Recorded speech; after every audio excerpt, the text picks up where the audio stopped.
ఏం చేయాలంట?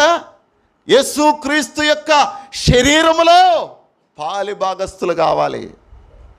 యేసుక్రీస్తు యొక్క శరీరంలో పాలి భాగస్థులు కావాలంటే బాప్తిస్మము తీసుకున్న వ్యక్తి తనను తాను జాగ్రత్తగా కాపాడుకోవాలి. ఎవరైతే ఇంకా బాప్తిస్మము తీసుకోలేదో వారు ఏం చేయాలి?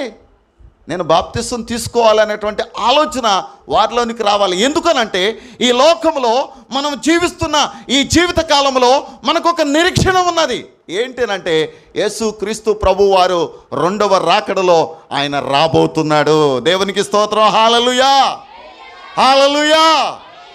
రెండవ రాకడలో ఆయన రాబోతున్నాడు. రాబోతున్నటువంటి దేవుణ్ణి మనం ఎదుర్కోవాలి అంటే ఈ లోకంలో విశ్వాసిగా, దేవుని కుమారుడిగా, దేవుని కుమార్తెగా మన జీవితాన్ని